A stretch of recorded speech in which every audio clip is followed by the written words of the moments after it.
would not find ferrets out here if you were to venture out on our trails. They're not native here. However, we did have about almost a century ago, we had a native ferret to Texas. It's called the black-footed ferret. So they're still around. A lot of people thought that they were extinct. In fact, in the 80s, I mean, the consensus was that they were gone forever. But in 1986, they actually found a population still living. And since then, up in some northern states, South Dakota, Colorado, Montana, Wyoming, those states, they are recovering slowly, but they are recovering. So the black-footed ferrets are still around, just not in Texas.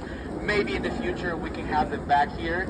And they essentially look like these guys, except they had, obviously, as the name indicates, the legs were pretty much pitch black. I should say. You can still see them. But we have these guys, and they come from the European polecat or the European wild ferret. And ferrets have been domesticated for a long time, since ancient times. They have been domesticated, and there's pretty much the main reason why they were domesticated is because they're excellent hunters. So this is a carnivore, okay? And I know he doesn't look very big and menacing, but trust me, if you are a small animal, like a rabbit, or certainly anything smaller than that, like a rat or a mouse, you come across one of these guys, it's pretty much game over for you. So they are at the top of the food chain when it comes to animals around their size. And they're quite ferocious. They do belong to a family of carnivores, the mustelids, and they have many representatives, not just ferrets. So badgers are in this group, wolverines are in this group, weasels, otters are in this group, and they're quite ferocious predators. So they have sharp claws, sharp teeth. Like I said, you don't want to mess with these guys if you're a small animal, and especially if you're a prey animal, because they will take you down for sure. Black-footed ferrets in the wild are going to be hunting prairie dogs, and that's primarily the reason why they went around. They got extirpated from Texas and a lot of other states. It's because the prairie dog population went in decline, and so as a result, the black-footed ferrets started to disappear as well. These guys in Europe actually hunt mostly rabbits, rodents, any small critter they can find. Here at River Legacy, we obviously do not feed those things to them. They instead get a special diet that has all the nutrients necessary, very similar to what you give your dogs and cats, like dry food, a kibble diet essentially. And there is another ferret, like I mentioned earlier, his name is Lucas, and they are pretty much bonded together. In fact, he's probably wondering where Lucas is, because I only brought him and not Lucas. He's probably wondering where his sibling, quote-unquote sibling, they're not actual siblings, but they might as well be where his sibling is. They have a very awesome personality. They like to play around with each other a lot, chase each other, they give each other a hard time. And a lot of people think that they might be fighting when they do that, but they're not. They're actually just being very playful.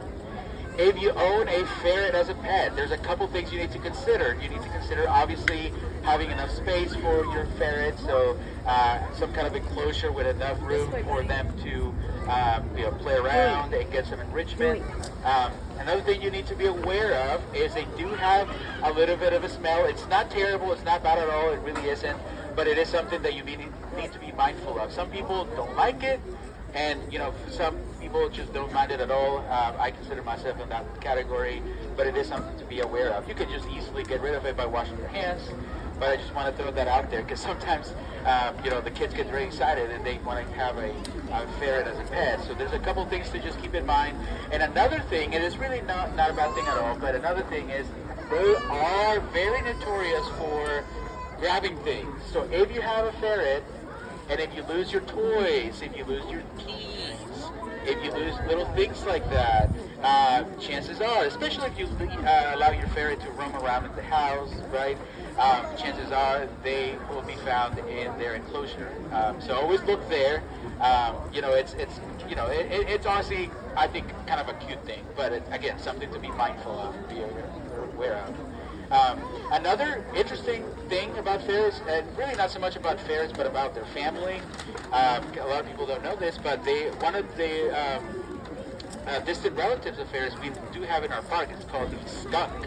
So they are distantly related, distant cousins to the skunk. You want to come down? Yeah, I can't put you down, buddy. Hey, no, well, trust me, no. If I were to put him down, it would be bad. I would lose this guy in a heartbeat. They are quite fast, and they're really fun to whenever you have them around, they just are running around, playing around. They don't really like go in a straight line. They kind of bounce all over. Their backs are very flexible. In fact, some people actually say that they kind of look like accordions, if you know what an accordion is. They're very flexible. So this flexibility allows them to get into places where they need to get, especially for hunting those rodents that are underground, like prairie dogs. But because of that, they do have kind of a hump all the time, and so whenever they're jumping around, moving around, it kind of looks like they're jumping, really. And it's really fun to look at. There's thousands of videos on Instagram, probably on TikTok, where you can find ferrets just playing around, and you can spend hours, honestly, watching all of those things because they are really fun to watch. Yeah, they're very, very playful. They do sleep a lot, though, so most of the day they are sleeping. I think it's like anywhere from 8 to 12 hours or so. But those few hours that they're awake, they're quite energetic. And so they're going to be definitely full of energy.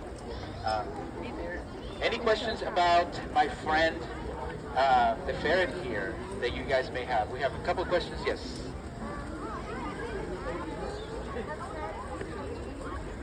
Are they related to meerkats? Is that what your question? That's a good question. So it's interesting because meerkats actually are closer to the cat family. So within the carnivores, they're actually not, even though they look superficially like ferrets, they're actually kind of more related to the cat realm of the carnivores. So they're not mustelids. That's a good question. Meerkats, they're native to Africa. You can find them, though. I'm pretty sure Fort Worth and Dallas both have them. Pretty sure at least one of them. And so they definitely look like meerkats, but that's something that what happened there is that they probably have similar niches, so basically like similar lifestyles in many ways, and so they end up looking very much the same or very similar to each other, but it's mostly due to convergence rather than relatedness. But that's a good question. I like that. Any other questions you guys have about the ferret? I want to see if he wants to. Oh, we have questions back here. Okay, you know what? I'm going to move a little closer so I can hear. Otherwise, I'm not going to be able to hear anything. All right, what's your question? What was that? Are they nocturnal? Okay, good question. So, are they nocturnal? So, typically your ferrets are mostly,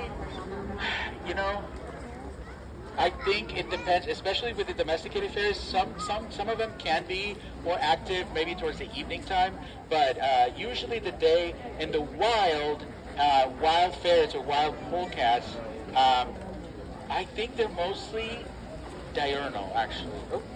And so there are a lot of mammals.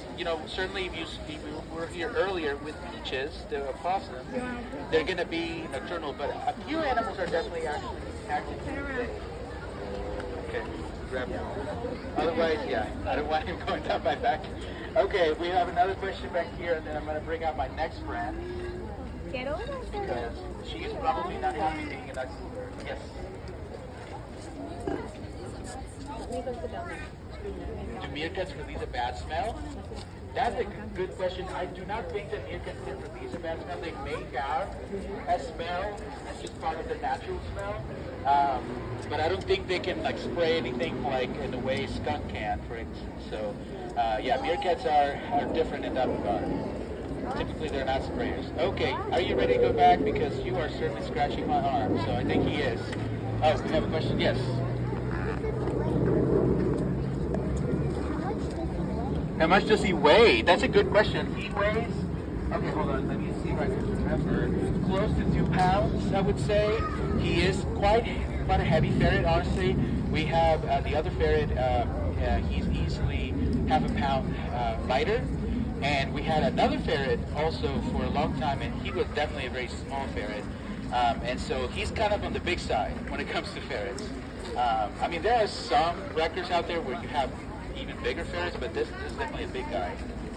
Okay, well, he is ready to go back. He's definitely getting quite squirmy, but it is perfect timing for our next friend.